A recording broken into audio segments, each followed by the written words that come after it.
Hey, thank you all for staying. It's fantastic to see you all. How about another hand for these incredible musicians in this world premiere?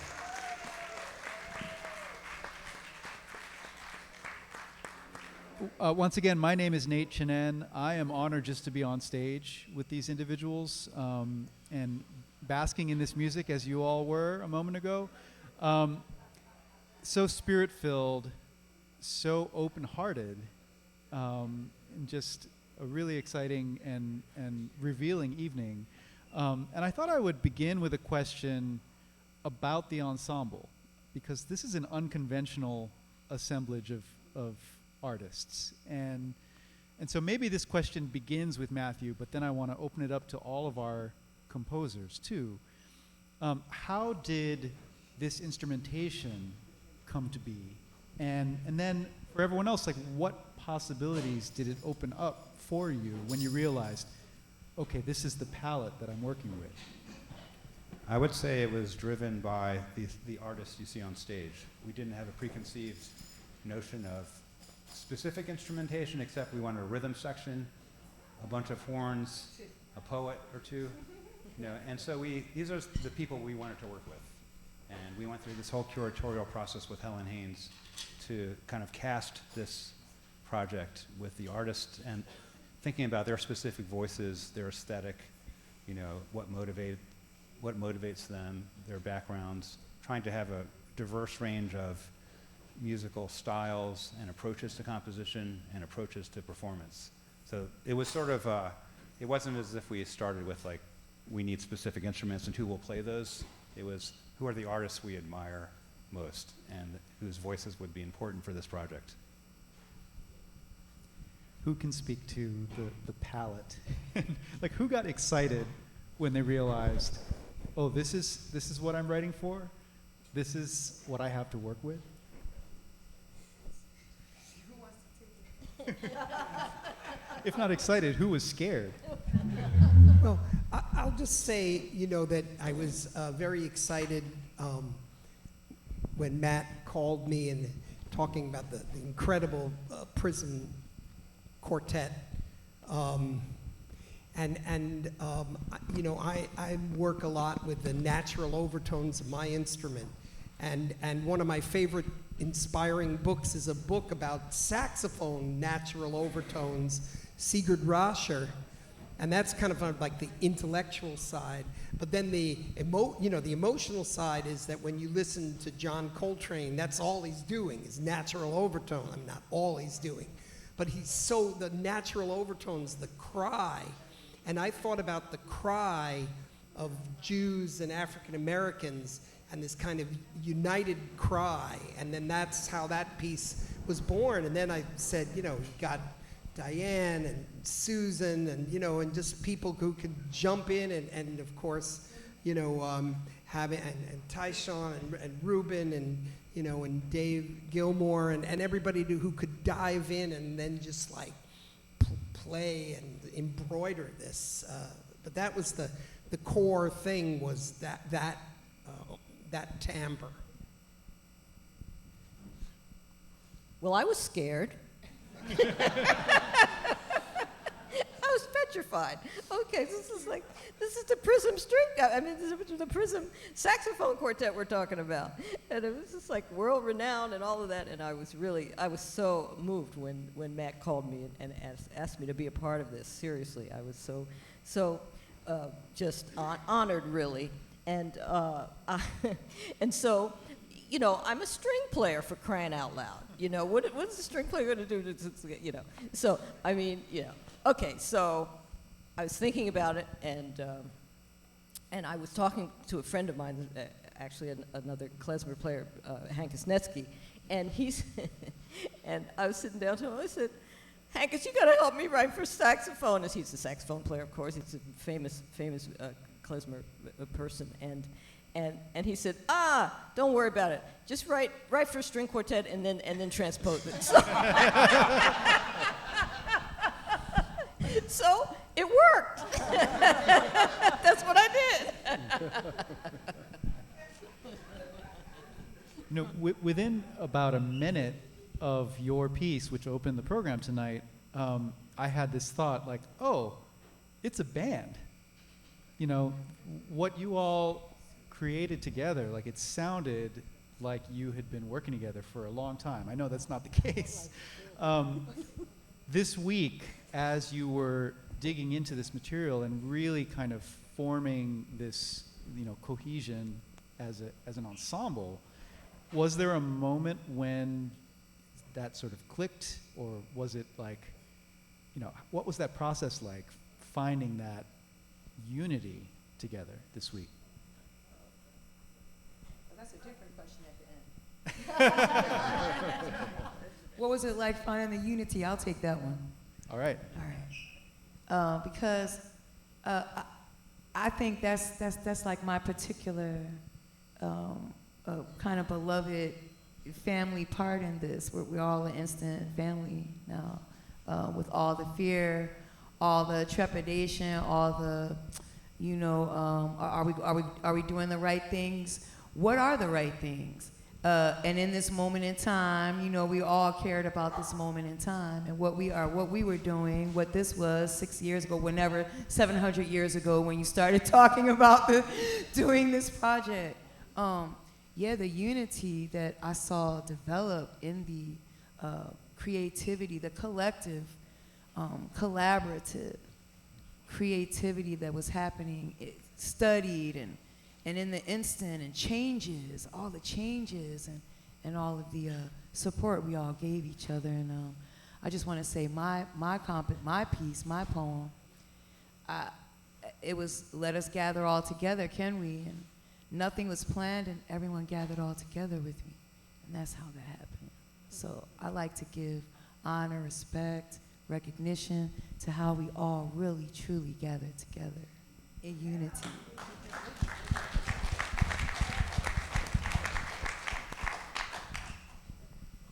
Tyshawn, I'm sensing that you had something to add to that. Actually, I don't.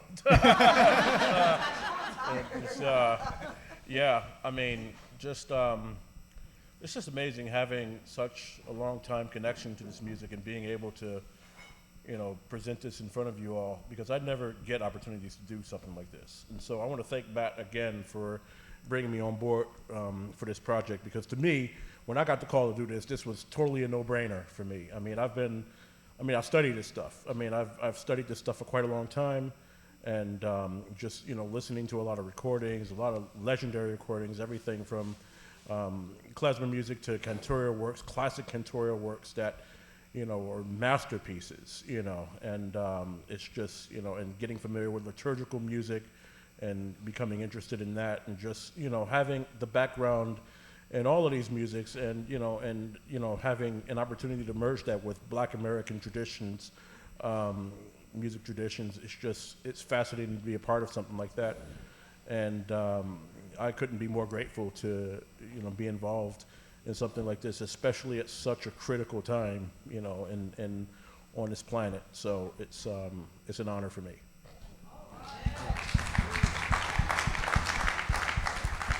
You know, David talked about overtones, and Tyshawn, your piece really gave us an opportunity to hear the PRISM Quartet in a, you know, with that overtone foregrounded. You know, we really got to experience what a saxophone quartet can really do in terms of blend and just pure sound. And at the same time, like the integration of Ruben and David in that piece really brought a particular dimension too. What was your thought process in terms of, you know, so you have this whole palette, and your decision to focus on the saxophone quartet with bass and electric guitar? Well, I guess just because I've seen a lot of what all the other composers were doing, and I wanted to do something that I guess in a lot of ways was very different from what the other composers were doing, but at the same time is reflective of things that I'm interested in as it relates to, you know, just not only the historical context of what we're making here, but also just getting deeper into the palette of what I'm working with, particularly with the saxophone quartet, because that's a medium that's a favorite medium of mine that I like to write for. And PRISM is the only quartet so far that I've had the chance to write for. So to be able to explore that in depth, I think was something that I wanted to do a bit more of. And I wish I could have dug a bit deeper than I have, but I think to have Ruben and David also involved in something like this, like I've never heard them play, this type of music, and I just wanted to see what that setup would be like, and it was a amazing result, that I've gotten out of it, and they were so open to and receptive to a lot of things in the score and things like that, and my conducting it and things of that sort. So it was great to have them involved as well. And originally I was supposed to be playing on it, but then I decided not to, just because I wanted to kind of, I thought of the context of the entire program, and I wanted to, nobody needs to hear more drums on a drummer's composition. So. But when it's you, Tyshawn, right. that's not the case. So I decided to go that route, for that piece. Yeah. Susan, as we're talking about these cultures in dialogue, this is something that you really foregrounded in your piece, and taking a really important canonical work from the Black literature and bringing it into dialogue with Yiddish language. This is a really, it's very much in the spirit of this whole evening, and it was very moving. Can you talk us through the thought process behind that piece? Like the whole thing, or just? Well, I'm interested especially in taking this familiar piece of music and text and bringing it into another context. And there was a lot going on musically in that piece as well. But I guess my question is specifically about Lift Every Voice and the Yiddish translation and your vocalization. Using language and using that piece of music as a kind of fulcrum for your piece. Well, let me say that I understand that song is almost a sacred song, and so I approached it with humility and love and respect, and I put the Yiddish to it not to make it something else, but to bring my love for the African American people and to bring the music that moves my heart, to bring that to such an important piece of music to the African American community. I did it humbly and with respect. And like I said, I didn't want to make it something different. I wanted to sing with it. I wanted to be with it. I wanted to be with the people who sing it. And I wanted to sing it in my language too, with the people that sing it. That's beautifully said. Yeah.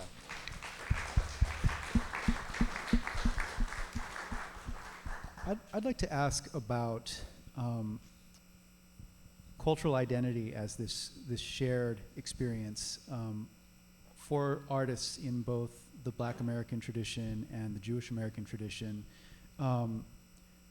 Marginalization and persecution and oppression, these are part of the common experience here. And it was, in fact, that spark that prompted Matt to first envision this project. And I wonder if anyone has any perspective on that cultural identity and that experience, and how this project has maybe shed new light on it or helped you to articulate it in a different way. Can anyone speak to that? Or you can just speak to the general idea, because it is such a profound common denominator in these musics. What's your question? It's a very big and deep question. I know that for me, back in 2006, with the producer so-called from Montreal and Fred Wesley, the composer of the last composition, we created a band called Abraham Incorporated. Our debut was at Carnegie Hall, which was very cool. And, you know, that was bringing klezmer, funk, and hip-hop together. And I'll tell you, that first rehearsal, when we brought those musics together, I don't think I was ever happier in my life. It was just an insane, because it felt like such a catharsis, and it felt like all of the the histories and histories of oppression, of our shared oppression, just where we could just have a catharsis of incredible joy. And you know, as Tyshawn said, this is a moment in this planet where we really, really need that catharsis, and we need to be together. And as we were working with Ursula, you know, I was thinking, wow, the Abraham Incorporated legacy coming back and working with these words and poems and ideas. And we got very emotional in that room. There was a lot of crying. There was a lot of emotion, I was holding my clarinet, trembling in moments, because it was so, we were really channeling intense emotions. And you know, that's what we need now. We need nuanced dialogue. We need talking. Even if it's uncomfortable sometimes, we need to talk, you know, otherwise it's just we're just gonna annihilate each other, so, you know.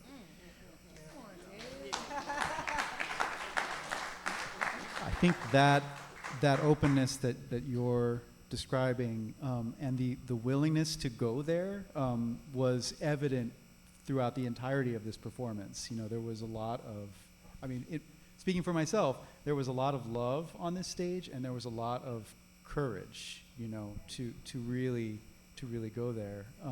And that brings up something that, you know, has been alluded to a bit on this stage, but, you know, obviously the events of the last 7 months have brought, especially, it's been horrific in so many ways. And as we talk about the relationship between the Jewish American and the Black American communities, it has been very difficult. You know, it's really brought a lot of tension into this relationship.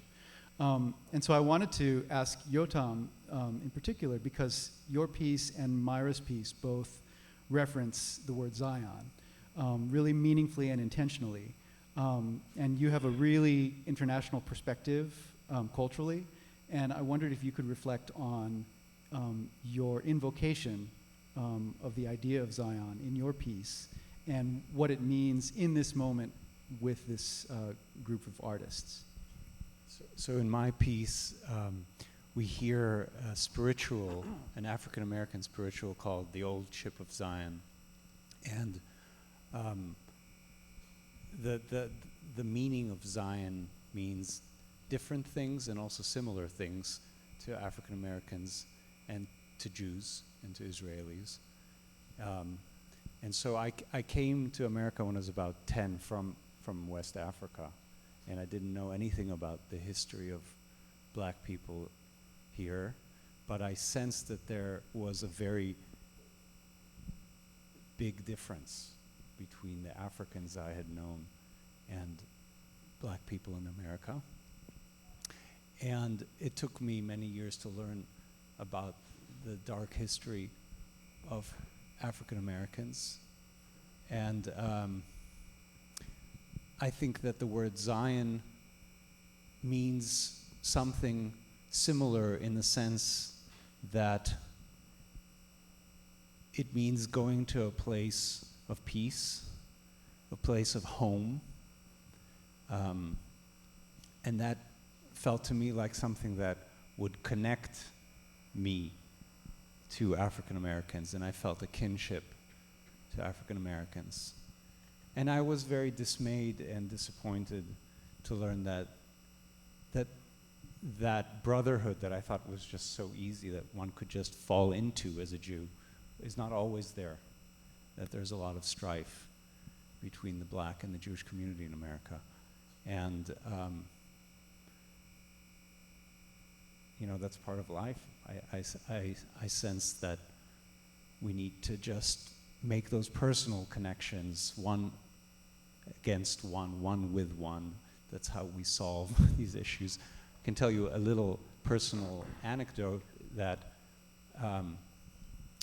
I married a German woman, and my wife had a big art show at the German consulate in New York many years ago, and we had just had a little announcement in the New York Times about our wedding, and a woman came up to me at this vernissage, and she said, "Are you Yotam Haber?" And I said, "Yes." And she said, "Oh, we've been praying for you." And I said, "Who's we?" And I said, "Our synagogue."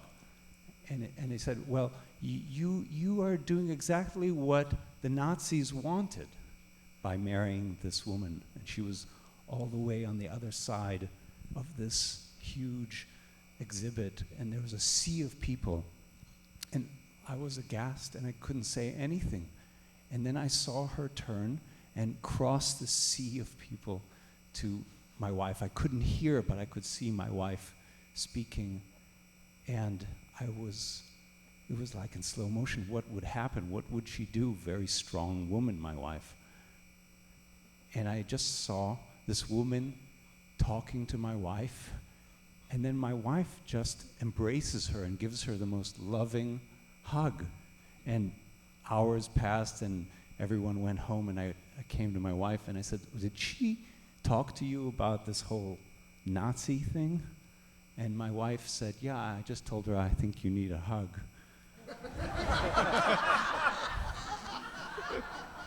And when I got the commission from Matt, I thought, oh, I shouldn't do this piece. This is dealing with African American music and Jewish music. It's all kind of appropriation.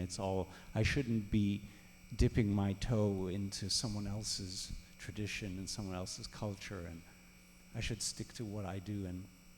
But then I thought about that story, and about like the only way that we solve these problems is by making that connection.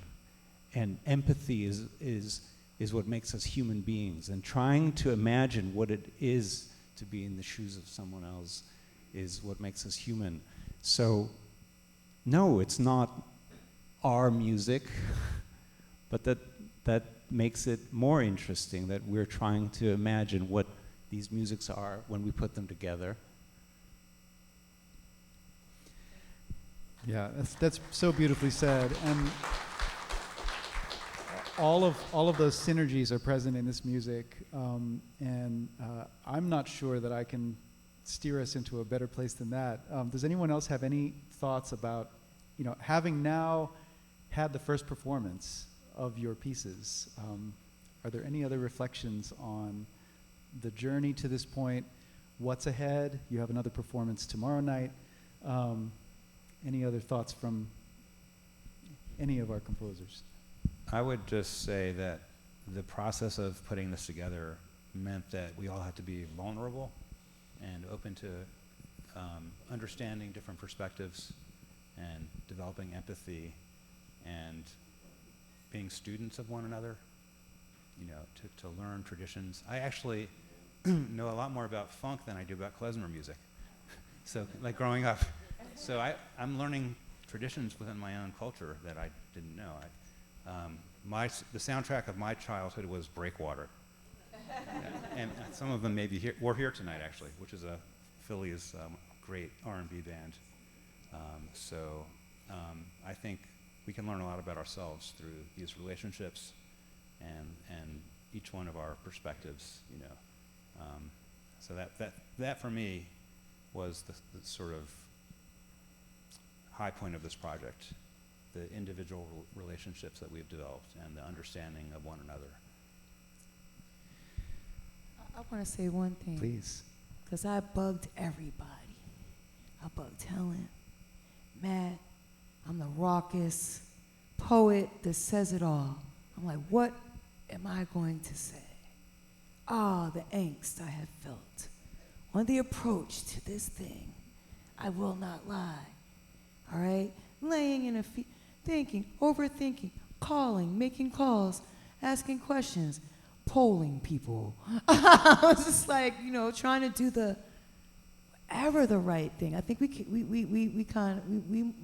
could possibly have created a new kind of right thing as far as I'm concerned. I was very concerned. I'm a worrying Philly daughter of a Catholic Italian woman. Hey, it's a lot of worry, a lot of self-guilt.